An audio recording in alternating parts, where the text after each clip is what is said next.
Okay, so sleep. We all know we got to get enough of it, right? Absolutely, though sometimes it feels like a luxury rather than a necessity. Yeah, like something we can squeeze in if we have time. It's easy to prioritize other things. Work, family, even that extra episode of whatever show you're binging, right?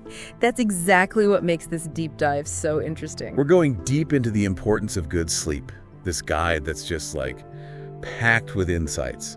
Stuff that can seriously change how you think about those nighttime hours. It challenges a lot of common assumptions. For example, did you know even short naps can be super beneficial? Like actually boost your brain power. It's true. There's a lot of science backing that up. We'll definitely get into the nap thing later, but first, let's lay the groundwork. Why is good sleep so crucial for our well-being? It's got to be more than just like waking up without feeling groggy. Oh, way more. It's interconnected with so much. Physical health, mental health, you name it, even your productivity at work or school. It's like sleep is the foundation for everything else. I like that analogy. The guide really emphasizes the science behind this. It's fascinating, right? Like, what actually happens when we sleep that makes it so important? So picture this. You're asleep. Your body goes into this repair mode. Think of it as your nightly tune-up. Muscle tissue gets rebuilt. Hormones rebalance. And our brains are hard at work too, right? That's exactly. It's consolidating memories, strengthening those neural connections, which for someone like you, constantly taking in new information is huge. Wow, so it's not just remembering facts, it's actually integrating what we learn, making it stick. Exactly. There are studies showing how sleep deprivation really messes with that process, especially for complex stuff. Makes sense. If your brain's exhausted, it can't process things as well. There's even research suggesting that a good night's sleep before learning something new can, prime your brain for better absorption of that information. Okay, that is wild. Yeah. It makes you realize how much we underestimate the power of sleep. But okay, so we know WHY is important. Now, the million-dollar question. How do we actually get better sleep? Everyone says 8 hours, but it's not always that simple, is it? No. I mean, I've tried. Sometimes I still wake up tired. So what does the guide recommend? It goes beyond the generic advice, thankfully. Let's start with consistency. Your sleep schedule. Ooh, that's a tough one, especially on weekends. I hear ya. But sticking to a regular bedtime and wake-up time, even when you want to sleep in, it can make a huge difference. I guess it makes sense. But why does that matter so much? It's all about regulating your body's natural sleep-wake cycle, your circadian rhythm. An internal clock thing. Yep. It tells your body when it's time for sleep and when it's time to be awake. A consistent schedule keeps that clock running smoothly.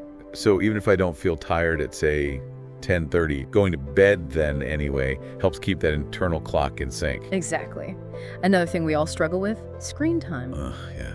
Guilty as charged. It's that blue light emitted from our devices. Phones, computers, tablets. It actually messes with melatonin production. Melatonin being that sleep hormone. Right. So even if we're mentally tired after hours on screens, our brains are getting mixed signals. It's like we're telling our body it's still daytime. Precisely. The guide recommends ditching screens at least an hour before bed. Hard, but worth it. Okay, noted. Now what about food? I know caffeine's a no-no before bed. Definitely. But that afternoon, coffee can linger for hours. Plus, big meals or sugary snacks close to bedtime. Not great. Not ideal. Your body's busy digesting instead of winding down. So many hidden sleep saboteurs lurking in our fridges. Right.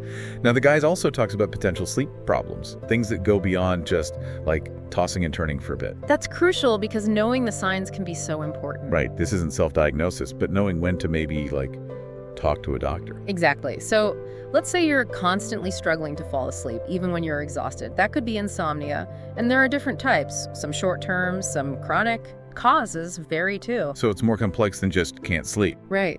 Then there's sleep apnea. It often goes unnoticed. Imagine you wake up tired even after a full night's sleep. That could be a sign.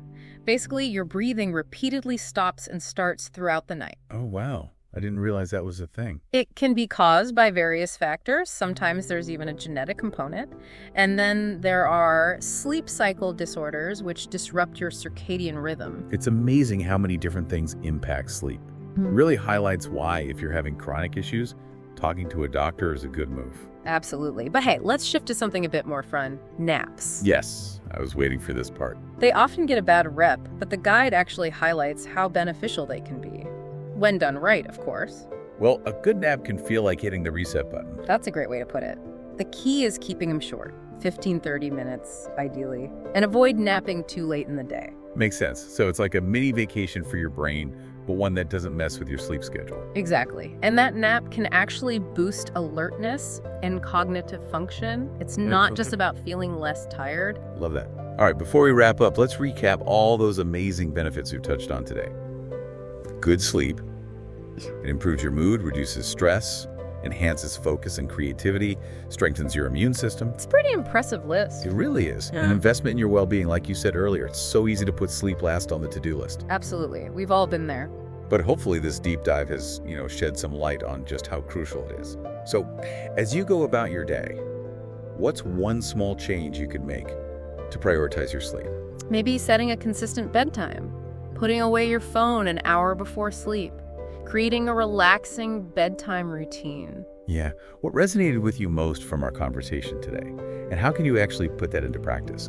Because even small changes over time can make a big difference. Absolutely. Thanks for joining us on this deep dive into the world of sleep. We just scratched the surface, so if you're intrigued, keep exploring.